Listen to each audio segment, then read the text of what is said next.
Hello and welcome to the Week 2 Games That Matter predictions video.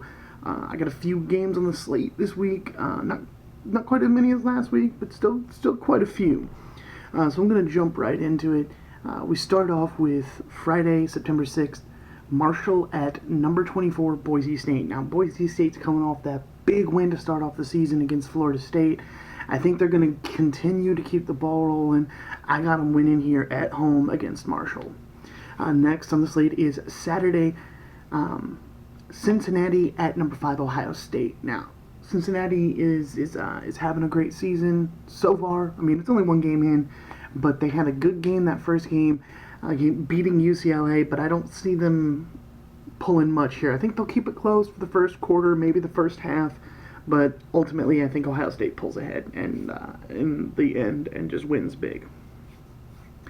Army at number 7, Michigan. This one was really easy pick. I got to pick Michigan in this. I would love to see Army win this one. I just don't think they've got the manpower to do it. Their game plan in almost every single game is control the ball, keep the ball, move the ball, and just run the clock out. They love games like they had last week against Rice, where they took up nearly 20 minutes of game time on 2 drives. They had 2 9+ minute drives. One that was they were both almost 10-minute drives. So it was insane for them. They win the game 14-7, which doesn't look as impressive, but when you look at the fact that they controlled the ball so well, and they ended both those drives in touchdowns. So when you look at that, I think that helps a lot, but I think that helps them in the first quarter. Then I think they're going to get worn down by Michigan's defense, and Michigan's just going to start basically punching them in the mouth and getting this score up. I got Michigan winning big at home.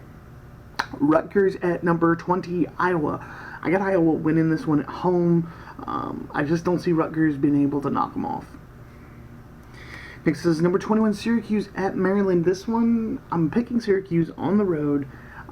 Maryland has been a shock recently, specifically in season openers, but in the early season as well, for spoiling top 25 teams, usually ones on the lower end of the top 25.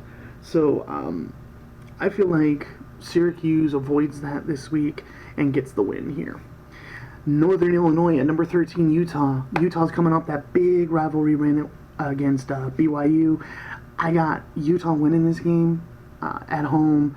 Northern Illinois might keep it a little close for maybe the first half of the first quarter, maybe the first quarter fully, but I think Utah just continues getting the ball rolling. Next is one of the big games this weekend. Number 12, Texas A&M goes to number 1, Clemson.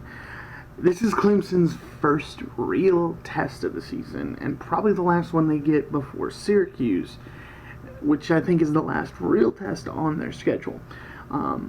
This is going to tell you a lot about this defending championship team. I have them winning at home here. I think it's going to be a close game, though, and if their quarterback has not fixed his issues with turning the ball over he's had in the first game, then it could be a long night for Clemson. But I think he's addressed them. I think he'll have that fixed for this game. In all honesty, I think he was caught looking ahead to the Texas A&M game and didn't take Georgia Tech as seriously as they should have. So I think that they're prepared for this game and that they'll get a hard-fought win at home. Next is Central Michigan at number 17, Wisconsin. Now, I've got Wisconsin winning this one at home. Central Michigan's been pretty good in the last few years, but if last year was anything to go off of, I'm going to stick with Wisconsin here, winning relatively easily. Next is actually a game I say, watch this one. Number 25, Nebraska at Colorado. Now, Colorado won their season opener in their in-state rivalry with Colorado State. But that being said, I think they give Nebraska some trouble, but I still got Nebraska winning this one on the road. But it's gonna be a close game, I think. Next is New Mexico State at number 2, Alabama. Now, I got Alabama winning this one, hands down, no competition.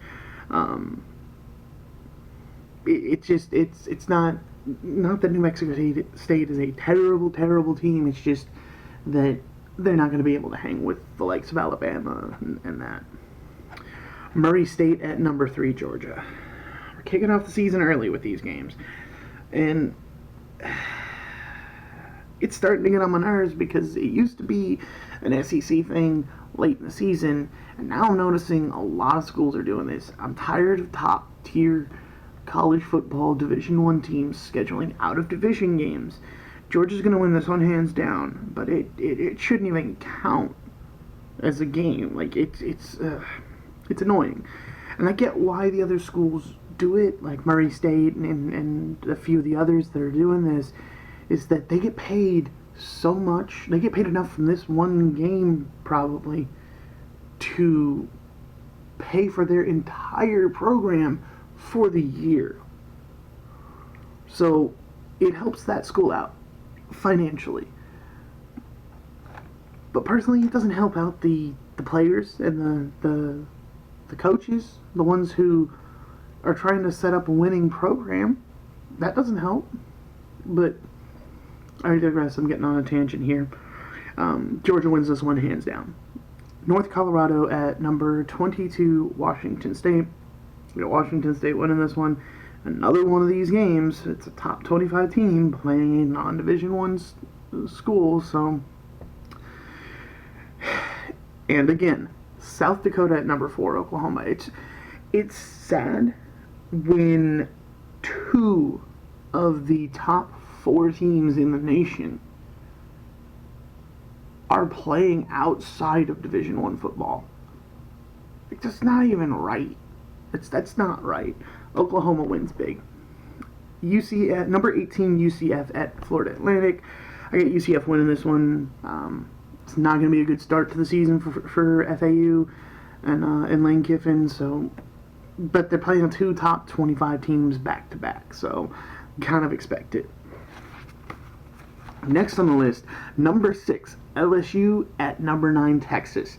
Honestly, this one and the A&M Clemson game, these are the ones that I'm most excited about. It's a team who's, funny enough, whose mascot is a tiger playing a team from Texas in both matchups.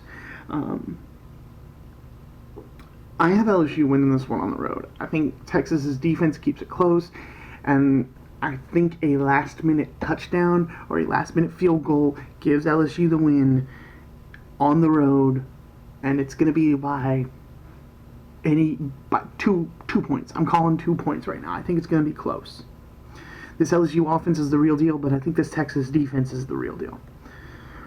All right, next is Tulane at number 10, Auburn. I have Auburn winning this one pretty hands down. I don't think it's going to be a competition.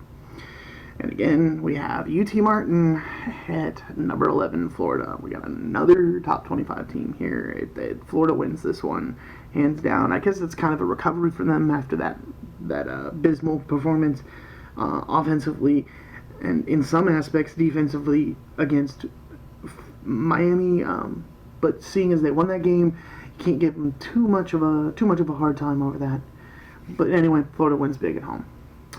Buffalo at number 15, Penn State. Now, I didn't give Penn State crap for this last week, but I'm going to give them crap for it this week. Idaho is a non-Division I team. I keep forgetting that because they used to be a Division I team. So, again, we had another top 25 team scheduling a non-Division I team there. They got back to Division I now. They're playing Buffalo at home. I think it's another big win for Penn State. Nevada at number 16, Oregon. I got Oregon bouncing back from that loss to Auburn, getting the win here. I think Nevada's on a high streak, though, so I expect Nevada to keep it close for most of the game, but I think Oregon pulls ahead late. Western Michigan at number 19, Michigan State. I got Michigan State winning this one at home. It's an in-state thing. I think Western Michigan's been good recently, but I just don't think they got enough to beat Michigan State this year. Cal at number 14, Washington. Now, I'm picking Washington to win this game. It's at home for them. Cal kind of looked really, really bad against UC Davis. So I'm going with Washington at home. And last but not least is number 23, Stanford at USC. Now, this one I flopped on. Originally coming into this week, I was convinced, starting of the season, I was convinced USC was going to win this game at home against Stanford. And the USC lost their quarterback, Daniels, for the remainder of the season with, I believe, a torn ACL and MCL. I feel really bad. As you guys know, I'm a Notre Dame fan. No love lost on the USC rivalry, but I hate seeing people get injured like that. It's not just about the game at that point. It's like, I really hope he recovers well and can return to playing if that's what he wants to do. But I just don't think with a backup quarterback, USC is going to be able to put something together against this Stanford defense. They may recover, and this backup quarterback may be able to help keep them afloat for the remainder of the season. But I just throwing him to the wolves. His first start is going to be against a defense like Stanford's. It's just not going to end well. I got Stanford winning. It's still going to be low scoring, still going to be close. I just think Stanford's defense gives them the victory here.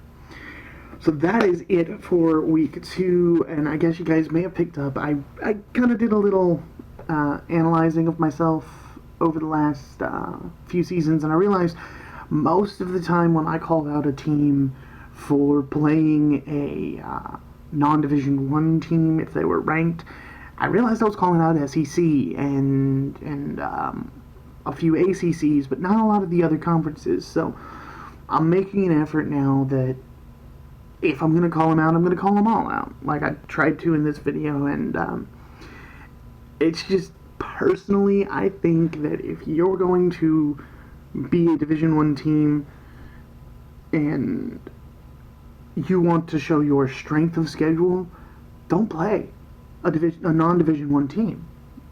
Play at your division. Substituting your division games. I don't know. It seems like a cop-out. It seems like the easy way out to get a quick win. And that just seems cheap to me. I don't know. What do you guys think? Don't forget to leave a comment below. Let me know what you guys are thinking. If you like what I'm doing, don't forget to hit that like and subscribe button. And I guess I'll see you guys after the weekend for the Week 2 recap.